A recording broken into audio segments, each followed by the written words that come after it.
Dear ladies and gentlemen, we are now approaching the start of a rather unusual format of discussion, which is called the Fishbowl Discussion, and usually it is arranged in concentric round calls on the floor. However, today this is not a fishbowl, this is rather a fish tank that you hang on the wall so that you can see all the fish. Some of you may ask, why has the moderator changed his clothes? Well, to be less conspicuous. As you know, when people deal with fish, they want to merge with the surrounding. So this dark green hoodie is designed to make me and my participation less noticeable. And the rules are, we have two speakers who will start. And they are Oleksandra Romantsova from the Center for Civil Liberties, and she's a 2022 Nobel Peace Prize laureate from Kyiv. And also Cinta Depondt, she's from Pax for Peace in Utrecht, Belgium. The Netherlands, of course. But that's because in part of Belgium they do speak the Netherlands language. Yeah, and my surname is Belgian in origin, but it's Swedish. Very good. And, by the way, as you've seen, the Cinta has took the opportunity to correct me right when I made the mistake. And this is the rule of the fishbowl or fish tank discussion. Whenever you feel that you want to correct the speaker or support her or him, you just tap them on the shoulder and they have to go back and you go to front. And by the way, the moderator is subordinate to general rules of the discussion. And if you feel that you want to be a moderator or the moderator, you just tap me on one of my shoulders and I have to oblige. Before we start, it's the time to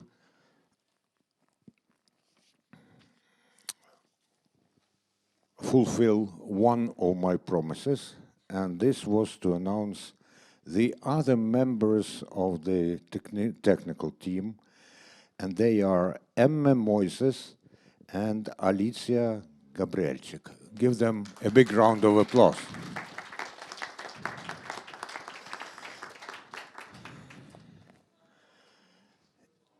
Even as we spoke, Ukraine has suffered probably the most massive attack from the Russians.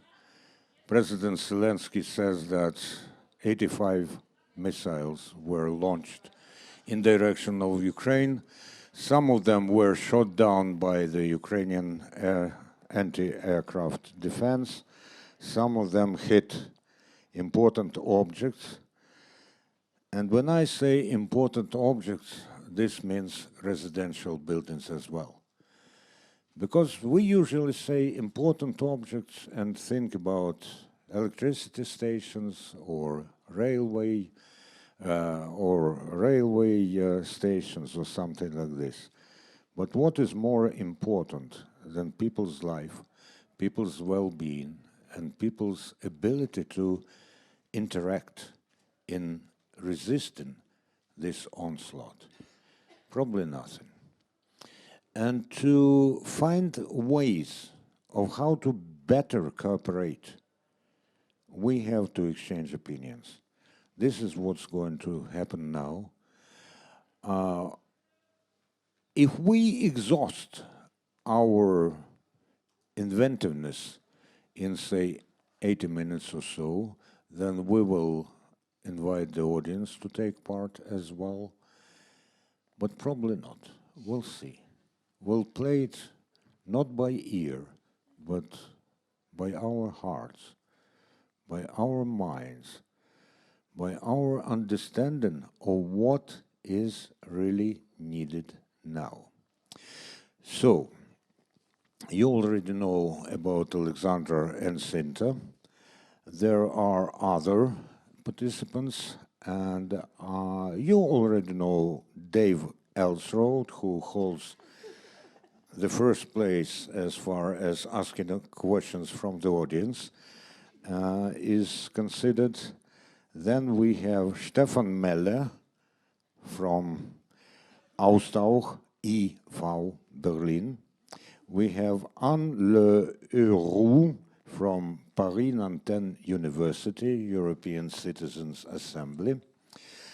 We have online Roman Vlasenko, who is head of the Severodonetsk District State Administration, Luhansk region in Ukraine. We have François Croquette, who is the former French ambassador for human rights in the very responsible years of 2017-21. He's from Paris. We have Spadarinya Antanina Maslyka. She is, I suppose she's a Belarusian, but she's now from the Netherlands and from the Helsinki Committee in The Hague. We have Laurinas Vaičiūnas from the College of Eastern Europe in Vojnovice. Judging from the spelling, I presume it's Poland? Lithuania. Okay. That's Europe, you see. And after all, as they say in Lublin, this was where the European unity started, when Poland and Lithuania united. And we also have Valeriy Novykov from the Luhansk Regional Human Rights Center Alternatyva. He's in Kyiv, and he will be joining us online. The topic is moving towards stronger international civil society coalition for ending the war in Ukraine. How to achieve a stronger joint action and enhance impact on policy making. So, Oleksandra, would you care to start? Так, доброго дня. Буду говорити українською, тож прошу, кому потрібно долучитися з перекладом. Hello, I will speak in Ukraine, so if you need a translation from Ukraine, please take your phones for translating. Phones and can listen to the interpreters. Дійсно так вийшло, що Центр громадянських свобод цього року відзначений As it happened, важливою премією, але не тому, що вона this year we received a very important prize, we at the Center for Civil Liberties. However, there was no competition. It just showed that we did something important. And you know that it was talked a lot about whether it was fair that both Ukrainian human rights activists and our organization and also Les Bieletsky received the Nobel Peace Prize. That was one of the members of one of the best-known Belarusian human rights organizations, Vyasna. I mean, all human rights organizations from Belarus are repressed, and other organizations such as Memorial, which is active in Russia, but also in other countries such as Ukraine and Germany also received the prize. Why do I speak about that? The people from Ukraine have a right to become angry because both Ukrainian and Russian and German organizations are all put together. However, for me, this is well justified. And the question is, how do you perceive us in Europe? Do you perceive us as one people? The most important thing for me is, however, that the Nobel Committee wanted to award us. They thought of people who protect human rights, who are human rights activists, and who have been active in this region for ages, for years. Our Center for Civil Liberties is actually the youngest organization. We have been existing for 5 years only, whereas Memorial has existed since for 30 years now. But now I would like to come back to the topic. We are talking about solidarity and about the feeling that regardless of living in different countries, we represent different societies which reach different stages of democratization. We represent different mentalities from time to time. However, we are all human rights activists. The history of the Nobel Peace Prize is very important. It's important to know it. It's not just important to give somebody this prize because they are successful. But this year, organizations received this prize because they are active for safety, for security, for peace. We have a war going on in Ukraine, and we can say that our system failed. And in the moment you disregard human rights in order to enter compromise, the system has to fail. These compromises were entered because of the wish to improve economy, trade. But whenever you enter into compromises, something bad happens. The question is, of course, we bear responsibility to different stages, to different accounts. However, for me, it is important to understand what we can do and what we have to understand in order to unite our societies, because we want to eliminate such methods as wars and propaganda. This economic blackmailing has to be stopped. Such methods of international trade have to be ruled out. These are things the Russian Federation is doing today. However, they were not the ones who invented it.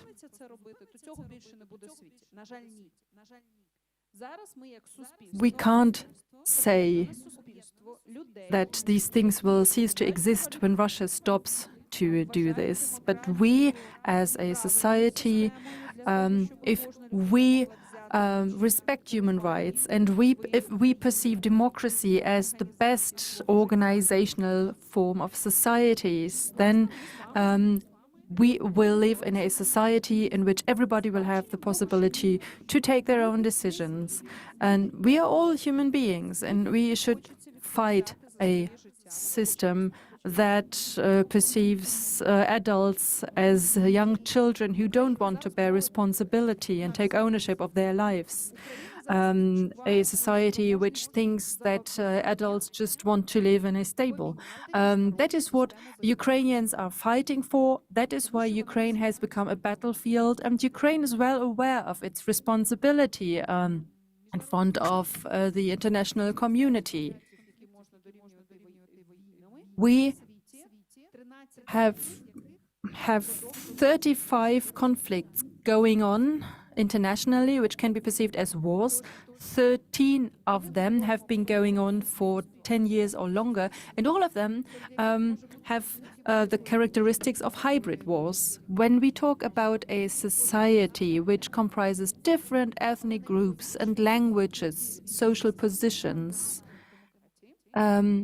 and others, but where also people live who believe Не допускати таких конфліктів, які потім переростають the right to self-administration and the right to avoid such conflicts, which will only lead to destruction. відбувалися за участю Росії в Сирії, в Чечні, в Грузії, в Молдові. І коли ми говоримо про відновлення справедливості, звільнення громадян України з різних форм полону, включаючи дітей, про те, що зупинити масивні атаки, як сьогодні. Я, наприклад, не знаю, чи є вікна в моїй квартирі, бо прилетіло в мій район. То ми говоримо про те, що, власне, це відбій повітряної тривоги. Дякую. Це гарні. В Україні люди можуть вийти з бомбосховища, але все ще не мають електрики. Тобто, ще раз повертаючись до думки, щоб її завершити, що це, що ми будемо ми змушені організовувати безпеку. І не тільки для нас, а й для всіх інших країн, які вірять в те, що саме демократичні цінності права людини – це дійсно те, чого достойна Believes that democratic values and human rights are something that everybody deserves. Who wants to participate in supporting these values? And that is why we have these three goals. We, as Center for Civil Liberties, we want to stop the aggression. We want to liberate all people and make it possible for all political prisoners to return back to their homes, also the hostages taken, civilians, and also prisoners of war. We want them to come back home. And our third goal is to re-establish the system of justice, a system which will establish security and safety in the world. This system has failed, and we can succeed in re-establishing the system only if we unite. And a very convincing presentation, but I think that one important element is missing from here, and this is how do you connect with policymakers, with decision makers, how do you influence them, and how you tell them, listen, guys and girls, of course, you should do this or that. Тут в мене є унікальна позиція, як у Нобелівських лауреатів. I am in a unique position since we received the Nobel Peace Prize. We didn't expect that, and it's a very interesting experience. Now we are talking about the messages that we have been repeating for 8 years now, but now we are really listened to. And in this position as Nobel Peace Prize winner, we have the possibility to meet the president, to meet ministers, other politicians. We are invited. We went to Davos, for example, and we have the opportunity to present our arguments and to say what we stand for. We got used to think that in Europe human rights are respected, everything is fine. However, that's just not true. And I think that is exactly what the Nobel Peace Prize Committee It's simple. You just win the Nobel Peace Prize, and then your influence grows immensely. Так. Але насправді мені здається, що дуже важливим є аспектом, що Yes, more or less. However, I think one important aspect is also that we are used to criticize and to demand things. But now, very often, we are asked, please tell us what to do. So we are asked by diplomats and politicians to tell them what to do. Maybe they ask because they are polite, but I also think that Ukraine is showing that we are able to find creative solutions. Let's listen to Cinta Depondt from the Netherlands. Yes, thank you, Sasha. I'm not sure about the Nobel Peace Prize. I don't want to disappoint you. Bax is a member of the ICANN coalition against nuclear arms that won the Nobel Peace Prize 5 years ago. And we still didn't get rid of nuclear arms to this day. So it remains tough work even after that. And I really hope it helps a lot. We were talking this morning about the point where even human rights activists start asking for arms. I want to go even one step further. I'm a peace activist, and I'm also asking for arms. And that has been an uncomfortable discussion with a lot of my colleagues. But in nonviolent communication, which I try to practice a lot in work, there is the principle of protective use of force. Meaning that when there is no time and space for dialogue, and as one of our trainees said, I can negotiate with a soldier, but I cannot negotiate with a missile. When there is no space for dialogue or conversation, we use force to stop the violence. We use force in the minimum amount necessary, targeted, with this only aim to stop the violence, and with the intention to renew dialogue afterwards. And that's important, afterwards. And these are the three criteria, and this is what Ukraine is, in my view, doing right now. I found it very touching to hear people from Kherson sharing how Ukrainian military had been very careful in keeping the city intact and not hitting civilians. This is protective use of force, and this is what is needed at the moment to stop things from getting worse. So the question is towards a stronger international civil society coalition for ending the war in Ukraine. And I think that's pretty ambitious for a civil society coalition. I want to be ambitious and also realistic. Just as a civil society, we're not going to get there. And therefore, we also need the policymakers, and that's what Sasha was just saying. Civil society has the advantage of being more flexible, more agile, and I think Ukrainians have shown us a lot of this flexibility and agility, and I think policymakers in comfortable Western Europe are still struggling and lagging behind, as we could see in the previous panel. And then I wanted to reflect on a few dichotomies that I see when you want to build a coalition. There is dilemmas that you are running into, and there's no right answers or solutions. Just to be aware, you're going to be weighing between spending your time coordinating or doing things. You want to do both. So you need to find a balance there. If you do try to impact policy making, you want to come with strong messages. And there you want to find a balance between making joint messages with large groups that can have lots of impacts, but are slow to make, become a little bit watered down because everybody needs to agree on everything, and sharp messages that are stick to the point, that you may be able to deliver more quickly, but then with a much smaller group. So these are things that you are going to run into, and we see it within the work of the Civil M+ platform and any other coalition that we are working in. And then you are going to run into issues of building a coalition, building trust, which takes time, trying to be small and have that high level of trust, or trying to be very broad and not be very sure who your coalition partners actually are. So these are some of the dilemmas I see. I don't have ready-made answers. Just wanted to reflect on all of those. A very penetrating look and reflections. And speaking of fish, to entice the fish into coalition, you have to offer them a lure or a bait.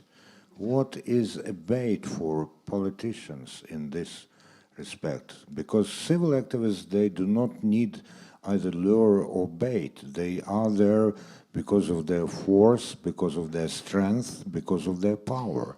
But the politicians are thinking about elections and stuff. What's the bait for them? I'm not sure they're there because they're strong. They're in the first place human beings trying to serve their interests and hopefully the interests of those they represent as well. And we have, I think, both carrots and sticks, or maybe things to tickle with or something. But sticks and stones won't break your bones. No, I'm not for breaking anything, let alone bones. I think there is a part of what's in it for them. I was thinking of this. One of the parts is that I see it as a duty of civil society that we can and shall speak truth. Also, and all the more so when it is super uncomfortable to hear it. That's much harder for politicians. And this is what we have to do here. We have to speak truth to this conflict. This is not a Ukraine war, this is a Russia war. And slowly beating with journalists and others who call it war in Ukraine, situation in Ukraine, etc. We need to speak truth and ask of others to do the same in a search for justice. Ask or demand? Depending on the context and what we think is more effective. We need to look at the historic perspective and provoke others into doing the same. Reflect on today as if we were looking back at it from 10 years from now, when this war is over and history will have shown where the things are going. When we think back of other wars, Second World War, etc., it's very easy now to see whose side you should have been on and what might have been the right actions to do from there. So that's an exercise in trying to step 10 years ahead and look back and then think, what is really the right thing to do now? And we need to speak truth about what's going on, about the resilience that we witness in Ukraine, and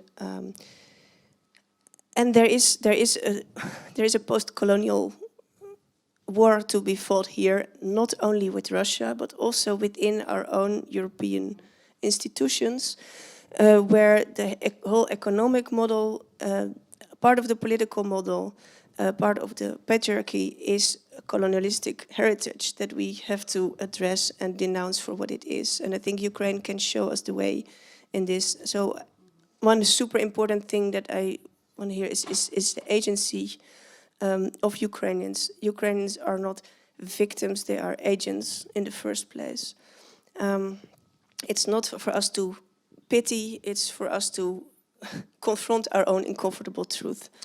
Well, no one seems to dare to tap the speakers on their shoulders, probably considering that this is a politically incorrect gesture and an invasion of privacy.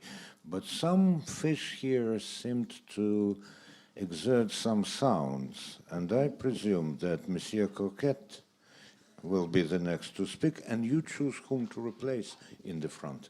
No, you change, you swap these places, yeah. Okay. And the next to be invited to speak will be Roman Vlasenko from Severodonetsk. And if you want to replace the moderator, just tap me on the shoulder and take the initiative into your hands. Go ahead. Thank you very much. It's very difficult to speak after those two eloquent speeches. I just wanted maybe to give you a slightly different perspective, as I am a career diplomat, and so I've been on the receiving end of many of the arguments that we've heard since this morning, and I've shared, almost all of them. If there's one tip that I could give you on lobbying governments, my colleagues or former colleagues in the Ministry of Foreign Affairs, is never take no for an answer, because we've seen that the incredible can happen. Zeit and Wende. There are new thinkings surging in times of crisis, and this is definitely a time of crisis. So now more than ever, we need to reach out, and when I say we, is because I've taken this walk on the white side, and I've decided to act as with my friends in NGOs or in local governments rather than in state offices. I've just come back from COP27 in Egypt, where, as in every COP, there's this division between governments and what they call non-state actors. Local governments and NGOs are non-state actors. And I mean, I could not agree more with everything that has been said this morning, especially by our friends from the Center for Civil Liberties, on the need to fight impunity, definitely, on the need to get together as much as we can. And this is something that can be improved, and I've seen it in Paris. It was difficult at the start of the war to get organized, for the diaspora to find spokespersons and relays in civil society, but we've been able to do this. One more thing maybe that I would suggest respectfully is that precisely local governments can help cities can help. In Paris, as I now work with City Hall in Paris, we've started a program with Kyiv, with the city of Kyiv, and one of our good friends will be here tomorrow in the session, Yevgenia Kuleba. She is a member of the Kyiv City Council. She's also the head of an NGO, and we've started working with her on what will be a sustainable development program for Kyiv, an ecological one for that matter, taking into account everything that we know about climate change. It might seem, I mean, ages from what we've experienced in recent months, but this is something we need to take into account.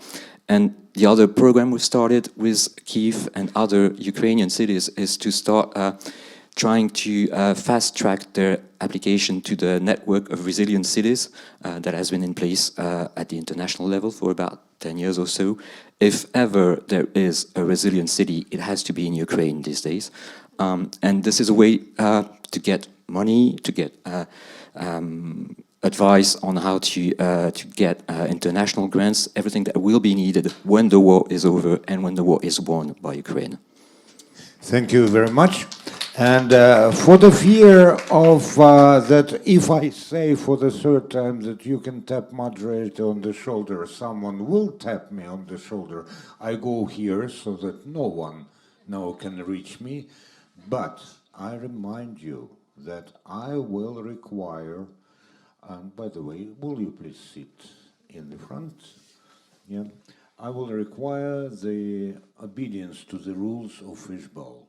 So now we will listen to Roman Vlasenko, who is the head of Severodonetsk District State Administration, Luhansk region. We've heard from civil activists. Now it's time to hear from the statesman. Mr. Vlasenko, your turn. Добрий день, everybody. Give him. Чути мене? Now you hear that you're being heard. Thank you. Я хочу сказати, що Україна дійсно сьогодні лідер вільного світу. Ця The ситуація Ukraine today plays a leading role in the free world. The situation has changed, I would say. The conflict did not begin in February 2022, but in February 2014. Back in 2014, we didn't have the attention of the international community. And I think this has already been said today, but nonetheless, the work of institutions becomes important when we think of this context. The changes that have taken place in the awareness of civil society, but also within institutions, are significant. In 2022, we also saw a division within Europe.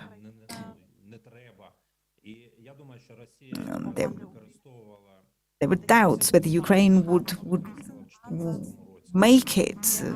There were doubts whether one should help Ukraine or not. And I think Russia actually made use of this. It's exactly what happened in 2014. What Russia did back then was to try and divide Europe in order to bring together our coalition. And by that, I mean the collaboration between policymakers and civil society. In order to achieve that coherence, we need certain common goals. The trouble is that the situation is changing so fast now that we would need to change our way of working, because the way in which we work now is very different to what we used to do. Ukraine enables us to observe what happens.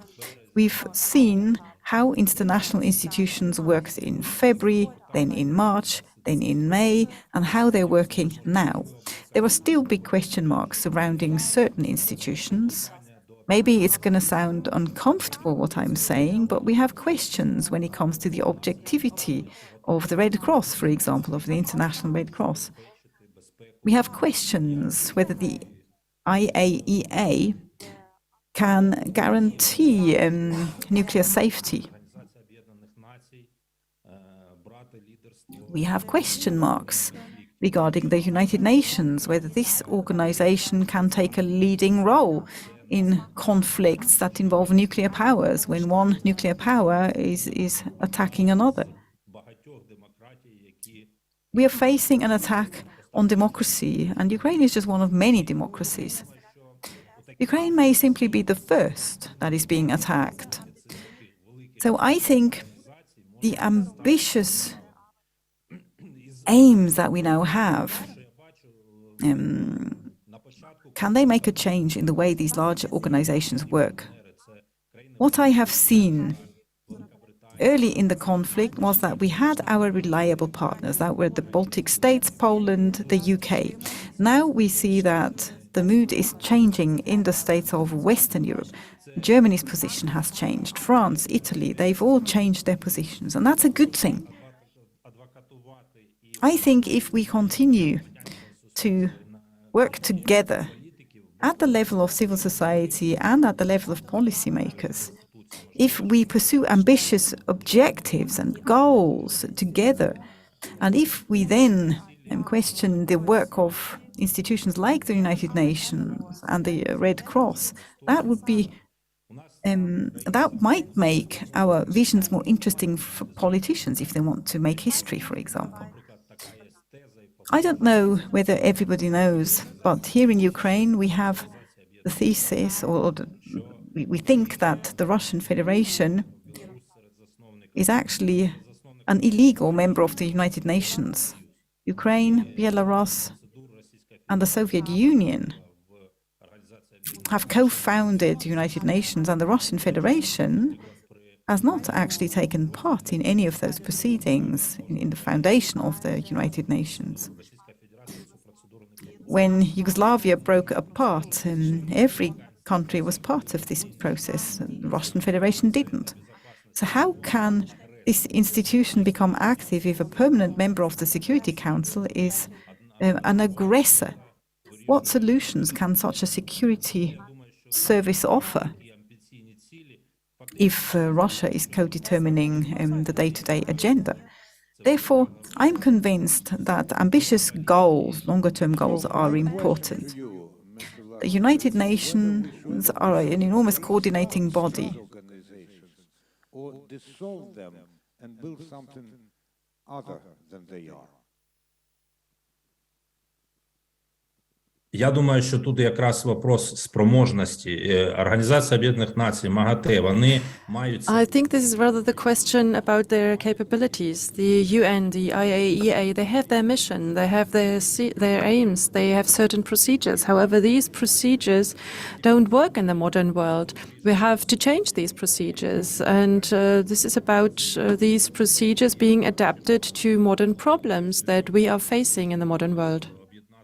And this can even become a link to integrate civil society and politics in Europe and the world.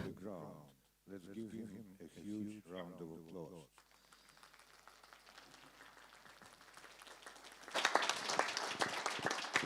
And among the countries that were mentioned by Mr. Novykov from the very start were the Baltic countries. We have a person from the Baltic country here, from Lithuania, Laurynas Vaičiūnas. Go ahead, and then Antanina Maslyka. Yes, that's also the same country. I always say Lithuania, but I could just as well be a Belarusian nationalist. Okay, representing a Polish institution. So I think for many countries in many organizations, many citizens in Poland and the Baltic states, this was a moment. Oh, look at us! You should have listened to us.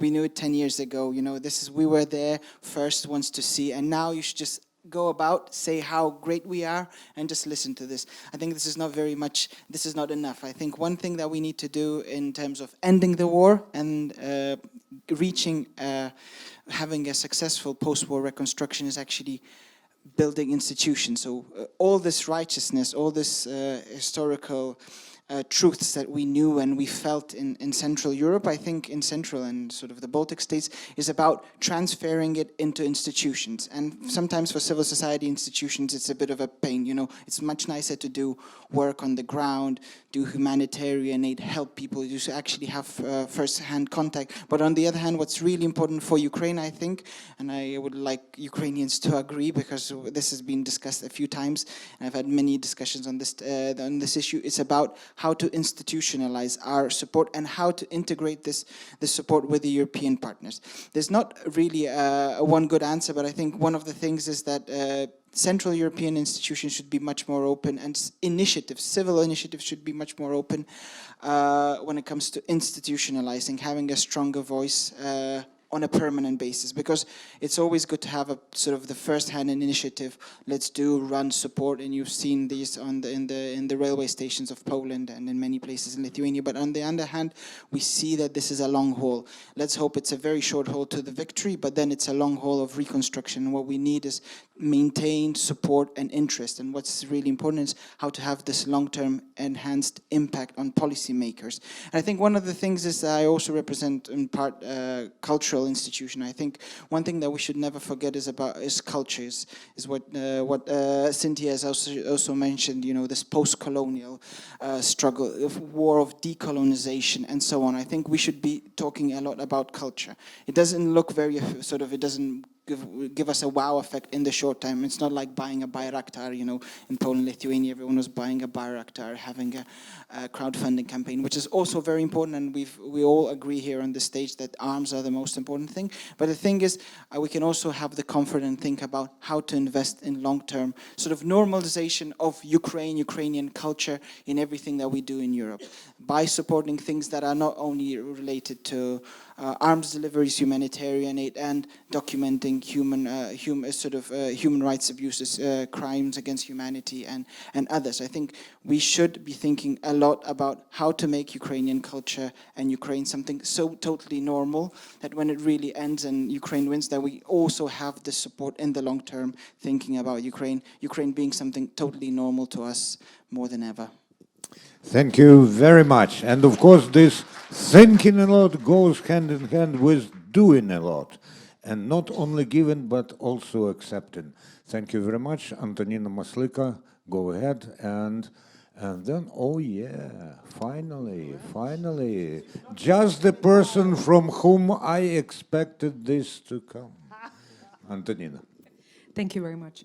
I think I would probably capitalize a bit on the points that have already been raised by previous speakers. The point that was raised by Cinta about agency and nothing about Ukraine without Ukraine. I think it's of particular importance, especially also for NGOs that work in international environment and try to be a mediator between civil society organizations in Ukraine or just Ukrainian society and the international institutions or national governments within the framework of the European Union, for example. We try, in that case, to be more reactive and responsive to the actual needs of our partners on the ground in Ukraine, so we don't ask or don't do any harm by any ideas or proposals that we are trying to come up with. Then about the coalition, I also agree that international coalition is not really realistic and not feasible, considering the goals that we are trying to achieve. Also, the experience of the last 9 months shows that also we have colleagues here who we were organizing a few advocacy trips in the OSCE framework for colleagues from Ukraine. Coalition that has 3 or 4 members is much more fast in terms of making decisions and making things happen. Yeah, we were able to organize quite a few crucial advocacy events that allowed to bring important attention to the issues that are faced by civil society organizations on the ground to the attention of the OSCE representatives of the OSCE participating states. And maybe I will use an example of the OSCE as also the continuation that was raised by former French ambassador for human rights, not being afraid of being bold. And I think I would like to strengthen the importance of the saying that if you want to get maximum, ask for impossible. And OSCE in that is a good example because whatever was happening within the framework of OSCE in this year, especially since February, was happening despite the existing framework and despite the existing rules of consensus that are active within the organization. Poland was and is bold enough to come up with alternative solutions, so certain things can happen that are meaningful for Ukraine and its society. I think this way should be continued. And also I agree with colleagues from Ukraine. Yes, Russia being a member of the United Nations, whose activities are in direct violations of the pretty much every provisions when it comes to international peace and security, then if the mere presence of organization destroys the spirit and values on the basis of which this organization was created, then this country should be kicked out of this organization. It's not a simple process, but I think even the idea of creating a tribunal for Putin a few months ago was considered as quite crazy. Now it's not that crazy anymore, and many states are getting behind this. So I think, yeah, we need to continue pushing. And another small point, but also relevant, especially for the organizations that work within the European Union member states, it's also important to take into consideration the local environment. Of course, many gas problems, winter is coming. This is also trying to get into interfering with the agenda. And I think it's important to bring it to the attention of local policymakers that those are secondary problems. The first thing that needs to be fought for is that Ukraine wins in this war, that will bring peace to the continent, and then all the other issues will also be solved.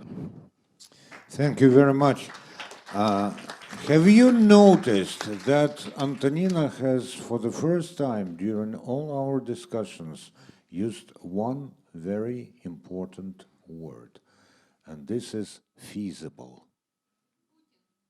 Feasible, because in addition to being noble, being just, being human, we have to think about what is being feasible, so that not to squander the resources that we have. Thank you very much for this clear-cut message. And now Dave Elseroad, he's from Human Rights House Foundation in Geneva, and then, Stefan Melle. Okay. So, Dave, go ahead. Sandri. Maybe I'll be a little controversial since it's near the end of the day and we're getting a little tired. I think maybe 2 points. When I think back over the last few months and specifically about the controversy that Amnesty International got itself embroiled in, and without taking a position on their reporting or anything like that or wading into that, I think one of the impacts that had, particularly with international civil society, is a real hesitancy moving forward to say anything that can be construed as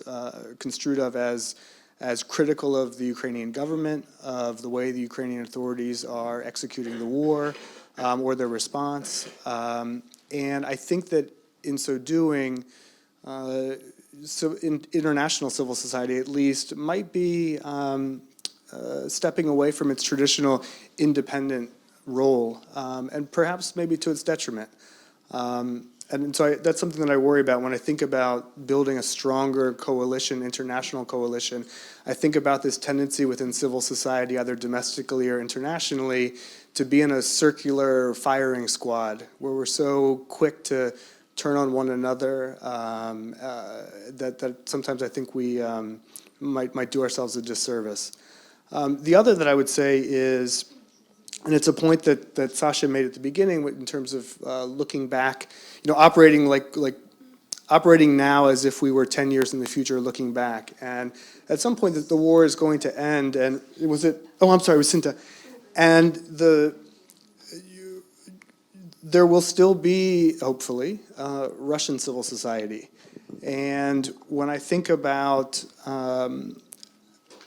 the role of Russian civil society, the work that they are trying to do, I think important work that they're trying to do inside of the country, however critical we might be of that, I do think that, finding opportunities to continue to engage with Russian civil society, to involve them in these broader conversations and coalitions that we're having, I think is going to be really important. That's it. Yes, I heard the sound. No, but Thank you very much. So Stefan, Melle, and then we'll hear from Le Huerou, and then from Valeriy. Yeah, of course, from Valeriy. Yes, go ahead. I think there's not so much left to say, but firstly, I would say that it's important not to say to work individually is the main thing, or to work in small groups is the main thing, or in bigger coalitions is better, and so on. We should have the one and the first and the third, and we should strengthen the first and the second and the third, because so far we are not strong enough, and that's why the war is going on, because it could really organized, and that the dictator from Russia could start it in 2014 and proceed all the 8 years, and in February again more in the full-scale invasion. And what I see is also that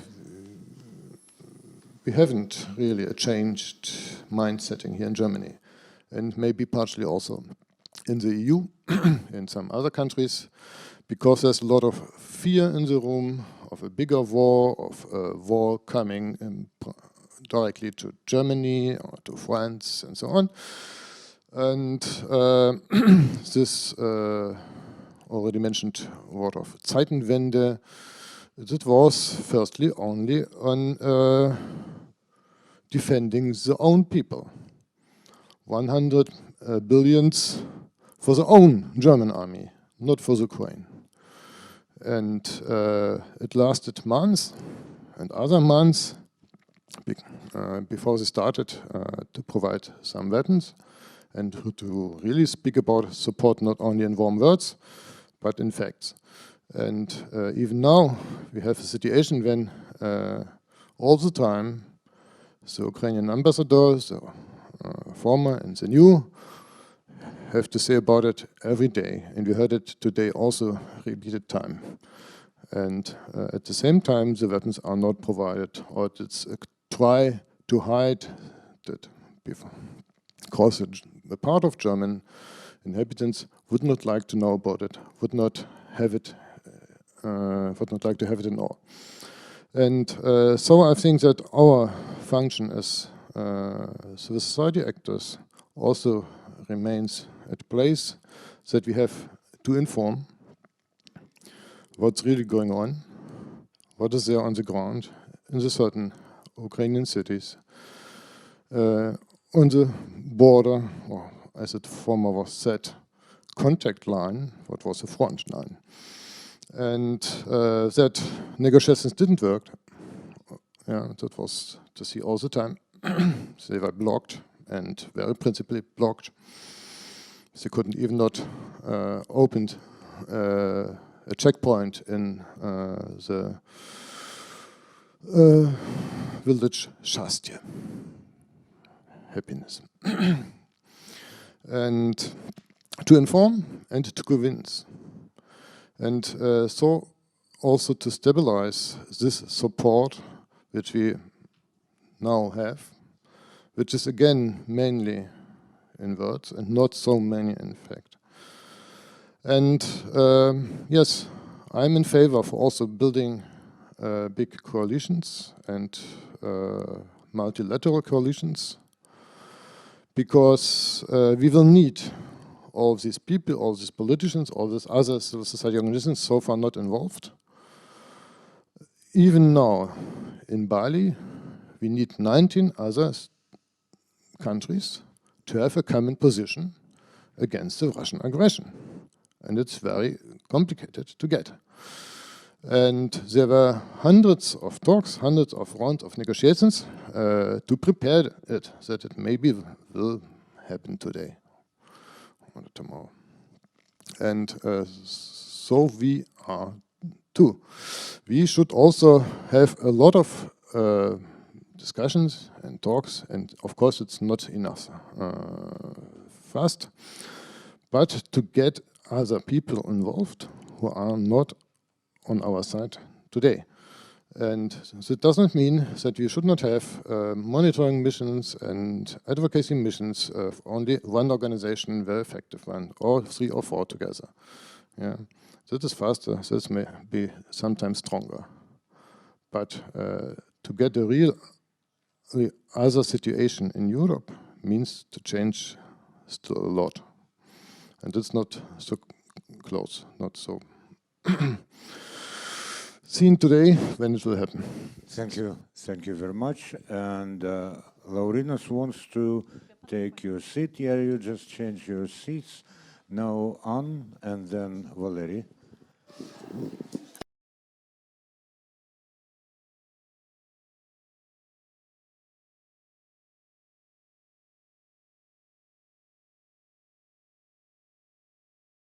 By Sasha Romantsova at the beginning about the necessity of this, maybe this consciousness of universality of the question of the war in Ukraine and the question it asked to all European societies in general, and that is maybe not always thought and perceived and acknowledged by the public opinion. And maybe, so I'm coming from France, it's maybe not very so comfortable to come from France, because here in this audience, because maybe, yes, as it was said, but I don't feel myself as a representative of my government on authorities in any case. But anyway, our responsibility as civil society activists, but also as scholars, as experts, is to give meanings to what is happening and to help also the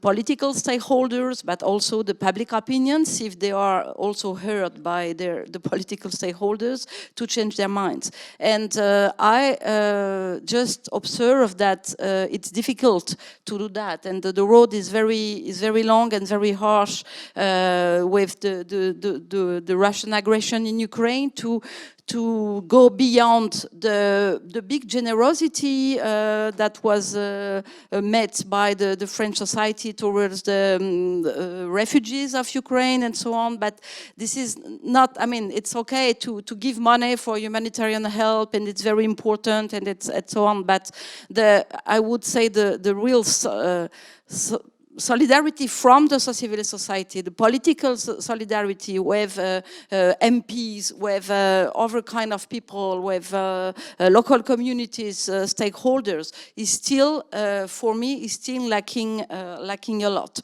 And of course, I think I have many clues to explain why this is happening, but it would be too long to explain. And I have been an activist of this kind of armed conflicts, especially in the Eastern Europe and post-Soviet Union for like 30 years. I think I can understand quite well why it was so difficult to raise people towards the conflict in Bosnia, but it was still more than now, maybe, in the political, meanings. How it was difficult when the conflicts began in Chechnya, and how it's difficult now when the conflict is in Ukraine and targeting Ukrainian population, though maybe at the difference of, for example, the conflict in Chechnya, there is an over-mediatization of the conflict. So it's not possible for anybody not to know that there is a war in Ukraine. But obviously, this is not enough to change the state of mind of the population, and especially to change the state of mind of the active part of the civil society activists in France, who are maybe still more, I would say, mindsets against NATO, and with the kind of motto against NATO, what we call campism. It means that the foes of my foes are my friends. So this is unfortunately, a very simple and simplified vision of the world and of the conflicts in the world. But I have to acknowledge that it's still the case. And we have some of people who are here in this room, we have, I would say, trying to break this for 8 months, or maybe for even since actually 2014, with trade unions activists, with some ecologist activists, with some other civil society activists, but we still have a lot, we already still have a lot to do. They still have a lot to do with the pacifists. So thank you so much for what you have said also, Cinta, about the importance of, yes, the protective use of force against violence. And I wish I could have exactly this sentence when I had to explain to my old friends from the non-violence movements why I would have never thought that in my life I would once ask the deputy mayor of my little city near Paris to try to find bulletproof jackets for Ukrainians to the old ones to the municipal police. And I think we have to give these concrete arguments to let understand how it's important also to support all kinds of armed and non-armed resistance in Ukraine. So I know that I have to repeat what I've said towards the French audience and not towards you, because you know that. And that's why I'm doing for so many months, and I don't know so I'm also waiting for creative and imaginative ways of doing it best. So thank you. Thank you very much. When I hear the word waiting from people like you and from people who are on this stage, I think that it's not the proper word. You are looking for, you're searching, you're doing something, and in the process it comes to you. You're certainly not waiting, because waiting is doing nothing. You are working. Now we'll hear from Valeriy Novykov, who is from the Luhansk Regional Human Rights Center, Alternatyva. Valeriy, go ahead. Вітаю всіх, мене чутно? Так, yes. Супер. Я зараз з вами говорю з Києва, в нас немає світла, але сподіваюся, що... We have no electricity, but I hope that a satellite internet will enable me to talk to you. Well, as you know, while we are talking online and offline, Russia continues its attack on our country. What does that mean? It means that we all need to be warriors, but we all need to be fighting at our own front. And if we want to understand the difference between politics and civil society, we mustn't forget that we mustn't forget who is actually in the trenches at the moment. Those are big bosses and small people. They are fighting for the same idea side by side. Therefore, we need to change the minds of our politicians. We need to also change our own thinking on the part of civil society. We need to make sure that partners can work together side by side, eye to eye. Unfortunately, we all bear some responsibility and are to blame. Also, civil society. Since 2014, we organized many meetings, many conferences, many forums. In many countries, we have reported on those. We have presented crimes of war crimes committed by the Russian Federation. We kept presenting this, but unfortunately, the mechanisms weren't enough against the might of Russia. Now we have new challenges that are much worse. Therefore, the messages we talked about today, the decisiveness, is really very topical. We need to be a lot more decisive. And the conversations that we have had before the comprehensive invasion of Ukraine, these talks need to be part of the past. We need new ideas, new approaches, new ideas for how we can interact with government, for how we can interact with each other. If we now hold hands and stand in a circle, we'll feel that our hands will be of different warmth. Some persons have cooler hands, other people have warmer hands. And that means that perhaps we are taking on different positions, that we might have different views of this war. Some people might have more information, somebody perhaps hasn't got much experience, someone else perhaps is taking a human rights perspective, and yet someone else is taking a peace perspective. But we all need the same temperature for all our hands and all the others surrounding us. And that means we need to include the mass media. We need to spread the truth through our media. We need to train new politicians, I suppose, or we need to speak to the politicians who haven't yet understood what might happen if Ukraine loses the war. And we mustn't relent. We mustn't let up when we talk about the reforms that Ukraine needs to introduce. Now we talk about the victory of the Russian Federation, but we as representatives of civil society, it is very important to achieve victory in our country. We don't want to become an authoritarian state. We need institutions with which we can work later on as a democratic state. So I'm supporting my colleague who talked about institutional change, which is necessary, who said that international institutions are not capable to respond to modern challenges.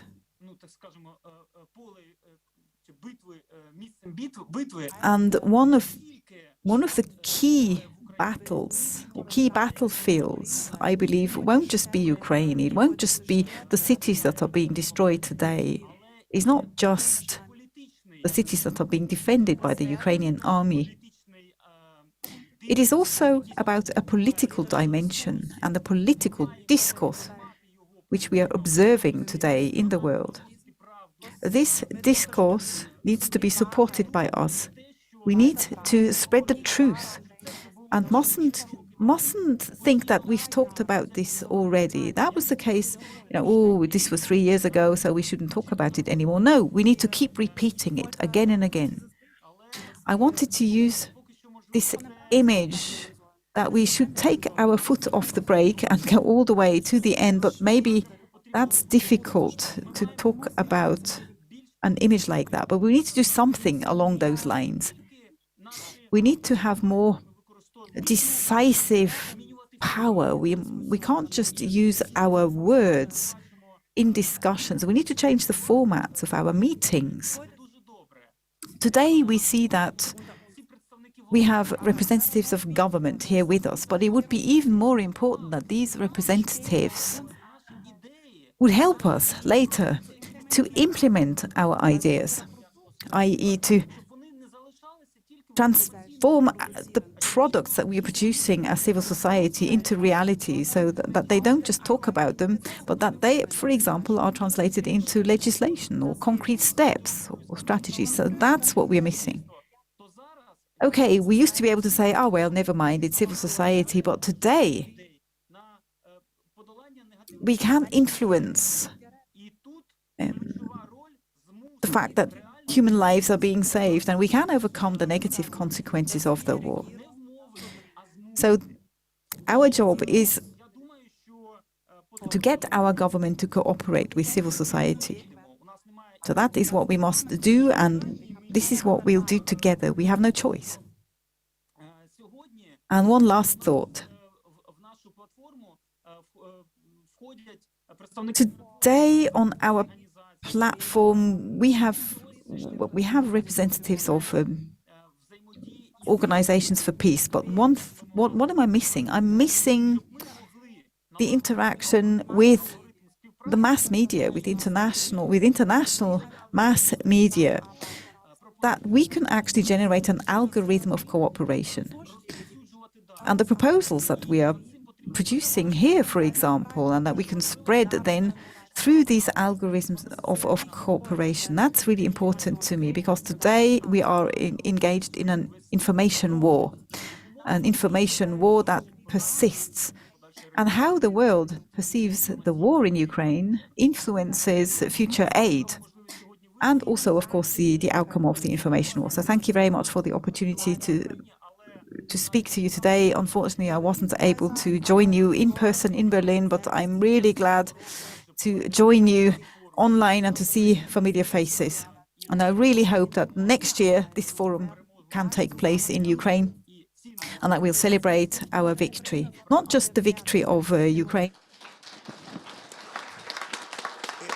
It is not for nothing that Mr. Novykov's center is called the Alternatyva, because we heard a couple of really alternative messages from him. I don't mean contradictory within himself, but alternative to what has been said, or rather what has been hushed up here. Thank you for this. Laurinas?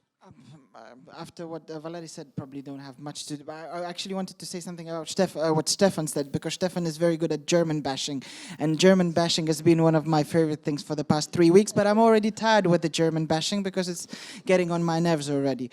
One thing that I think everything is changing, and we have to accept it, and I think we have to also appreciate it.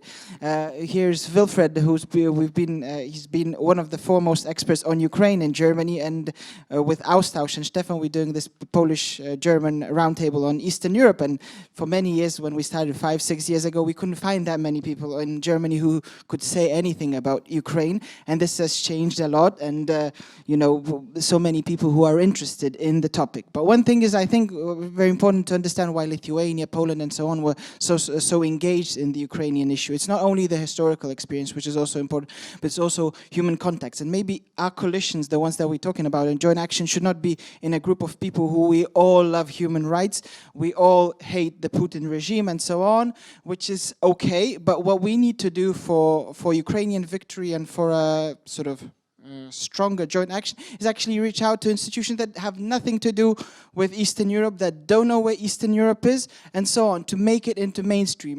We talk about gender mainstreaming, maybe we should do Ukraine mainstreaming. Ukraine is something absolutely, totally normal, every day, and so on. Because one thing I think, to quote Susan Sontag, there's a great short essay on the pain of others, and I don't probably recommend it to Ukrainians because that would make them very depressed, but thing is, nobody in Europe, I don't know, in southern France, not everyone will be caring about what's happening in Ukraine. And Valeriy said very many strong words that we understand here. But for many people, it's something very distant, and they'll have it very distant. So we need to really focus on mainstreaming. And in the future, if we come to another event like this, we should actually have a few people from media, people from outside who are really not very bothered about Ukraine. Thank you. Cinta. Yes, I wanted to give a little bit, when Antanina spoke and when she was finished, you rounded it up with saying that she spoke about things that should be feasible, and I wanted to pick up something else that she also said. She said, ask for the impossible. So I wanted to encourage all of us to not just go for nice and feasible, because then we stay within the frameworks that have made this whole crisis possible. And I think we should dream a little bit bigger and think beyond those frameworks. Ukrainians don't have the luxury of sitting within their frameworks because they're being bombed to pieces. And that is horrible, and it frees up a lot of creativity because you need to improvise. And we are all sitting in our usual comfortable institutions. We know how they work, we know how they function. They're being hollowed out from the inside. We are not so much paying attention. We have heard a lot of the media war about the extreme right in Ukraine. Well, let's talk about the extreme right in Western European countries. Excuse me, there's much more to say about that. And let's think a little bit beyond our frameworks, and let's kick the asses of our politicians a little bit to do the same, really. Let's ask for the impossible, and let's think bigger, not just be content with what seems at this moment feasible. Thank you. But let's not ask for the impossible. Let's go further. Let's request or demand impossible. Let's do that. Let's do it. And Do we really know how it works? Cinta says, we know how it works, but the circumstances change. And I've looked up the word resilience in the dictionary, and it says that resilience is the ability to adapt to changing circumstances. I think that you all demonstrate that resilience is the ability to adapt circumstances to changing you, because you are changing and you adapt and change circumstances. So here are the source and the reason, and I thank you for this. We are approaching the end of this discussion and almost the end of this day, but as we have spoken about the words and notions and meanings, I want to give everyone 30 seconds to sum up the discussion in the fish tank format. And by the way, Valeriy spoke of new formats here. And say, what's your biggest plan after tonight, after this discussion? And what is the word that you would use to describe it? And we'll start from Cinta, of course. Yes, please do. Well, no, you won't. I don't have it ready now. I don't have my plan ready. All right.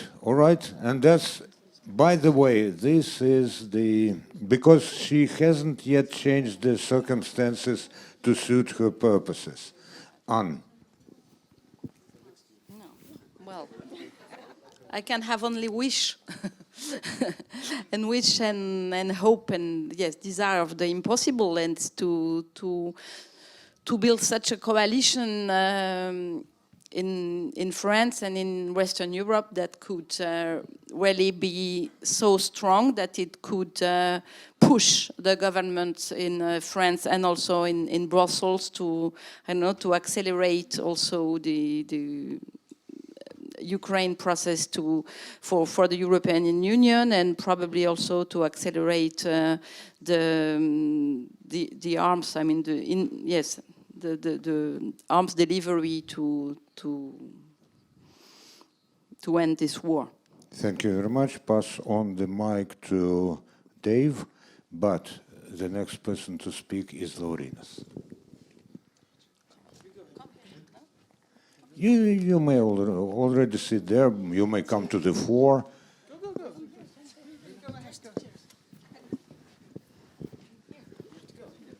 No.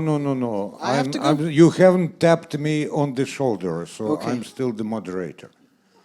I go. Is it okay? So my plan. I think it's not about plans. It's about having moral fiber and sort of having a strong moral position. I think if we can define ourselves and have a strong position, we'll make it through. It's not always about the plan. It's sometimes about being reactive. But the thing is to have a clear sort of a purpose and an idea that leads us along the way. And what's my wish? My wish is that next year when we meet there, sort of the number of people like us is multiplying, and by year, and it's sort of in a great progression, and more people like us are talking about Ukraine. That's my wish. Thank you very much.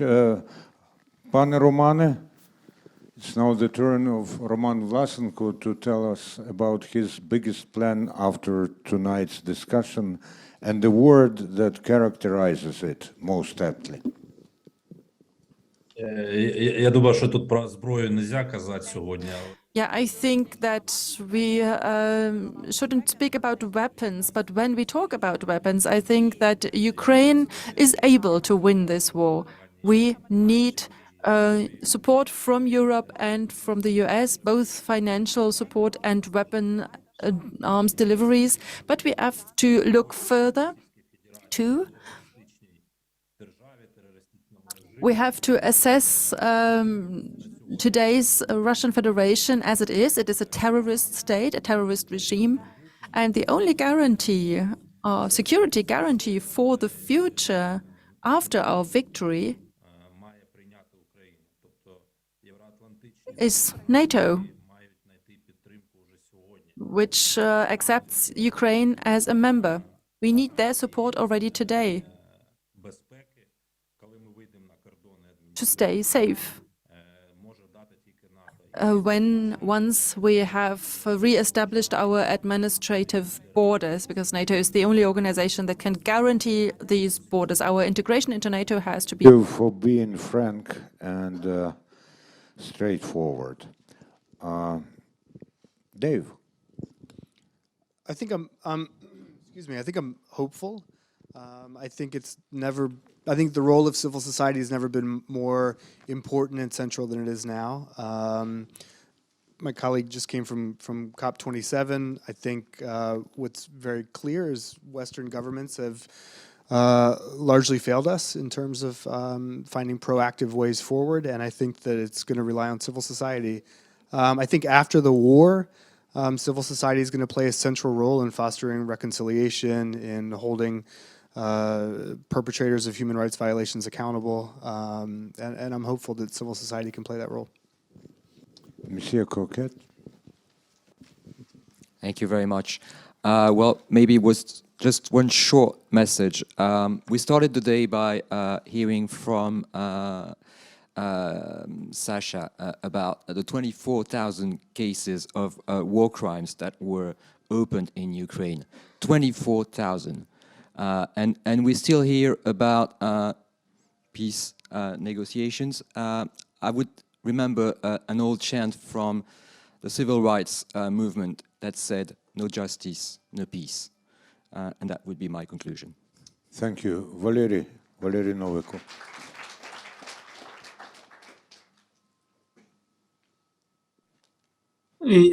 Щодо майбутньої активності, то продовжувати діяти в тому ж полі, в When it якому... comes to my future plans,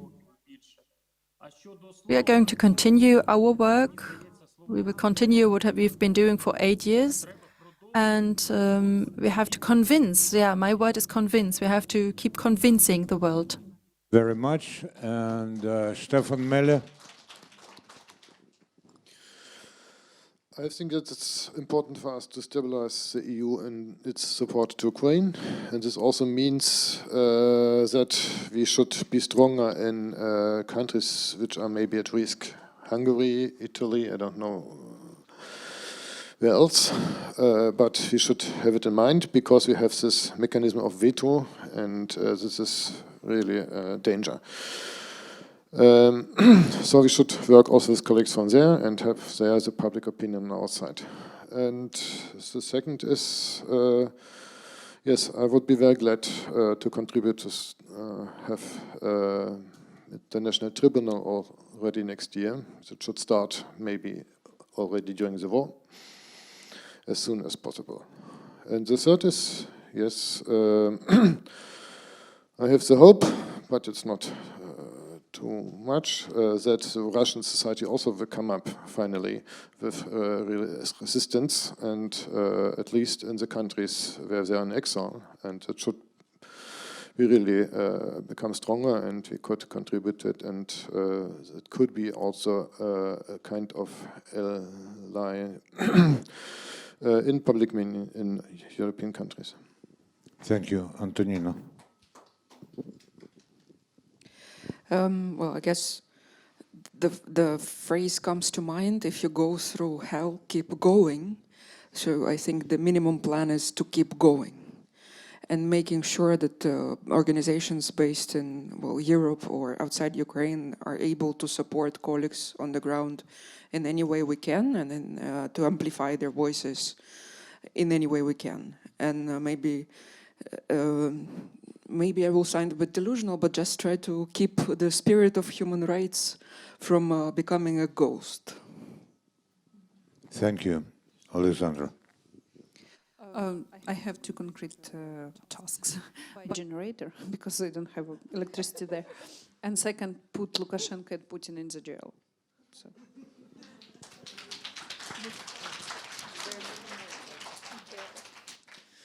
Ladies and gentlemen.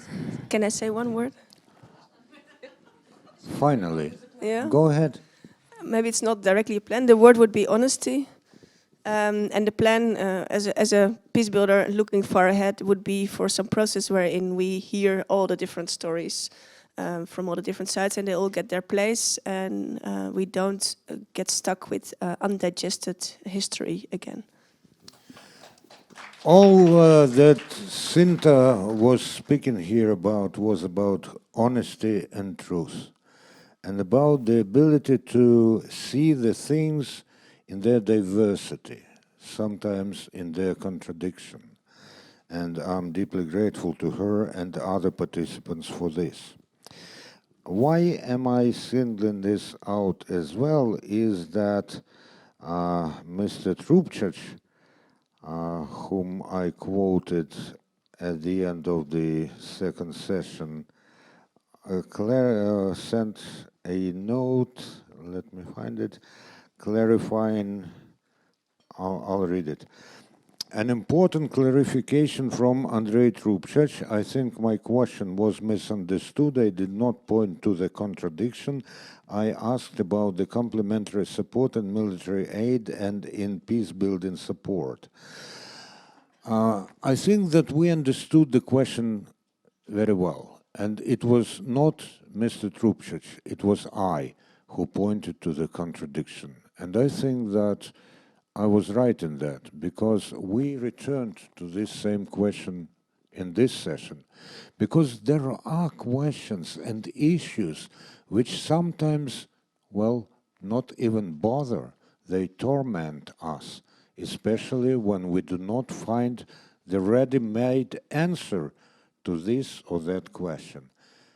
And these people do not offer ready-made answers.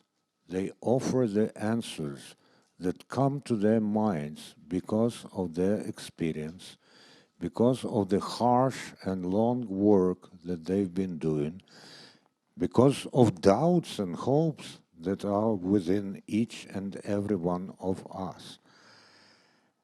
And what I heard today was a frank discussion, sometimes contradictory. Sometimes we heard that maybe we should not mention it here, but that's one of my favorite methods. Maybe I should not speak of this, but blah, blah, blah, blah, blah.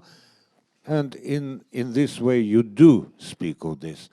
There's nothing that we should omit as long as possible. Of course, we cannot remember everything, and maybe tonight we have not, or probably even, well, probably we have not listed all the necessary issues tonight, but tomorrow there will be round tables, and you will have opportunity, plenty of opportunity to raise these questions and adjacent questions as well, and go through them in a new format, by the way. And you know what? Concrete. Concrete, of course, is the word which has many meanings. It means specific. I make a concrete proposal. I make a specific proposal tied to this, or that. But concrete is also what in Ukraine has become known as zalizobeton, a building material which stands very firm and very resilient. Kharkiv залізобетон, Кривий Ріг залізобетон, Kyiv залізобетон, Ukraine залізобетон. We are concrete. This does not mean that we cannot change. We are changing every day, becoming more resilient, more resolute, more more resembling a democratic society. And when Anne says that she does not represent the French government, I think, well, let's strive at the situation when the government represents civil society, not the other way around. And then maybe we will have more hope or more assurance that we will No, we shall overcome. We shall overcome. And again, I refer to the modality of the words when Cinta says, you shall speak truth. This is imperative. Even if this truth is encroaching on your best wishes and something like your dreams, but it helps to understand the surroundings. Ladies and gentlemen, please, no one leaves this hall for some time, because we will have here a panel or the presentation of the great outstanding exhibition which you will soon know of. And then from some sources I know that there is supposed to be a dinner. But the main thing, of course, the exhibition and the opportunity to network, to talk to each other, and to feel whether the temperature of the palms of our hands is similar as Valeriy desires us to be, or is it still a bit different, which I think is the normal state. And finally, when I say, ladies and gentlemen, I think that rather soon some other person will say, ladies and gentlemen of the jury, do you find the defendant guilty? And you know whom I mean and what sort of trial I envision. This is the tribunal for Putin. And each and every one of you, even if you don't make it to the actual trial, even if you don't serve on the jury or whatever judicial body there will be, have made your contribution to this thing eventually happening. So, thank you very much, ladies and gentlemen, Damen und Herren, Pani та Панове, and of course, Дамы и господа.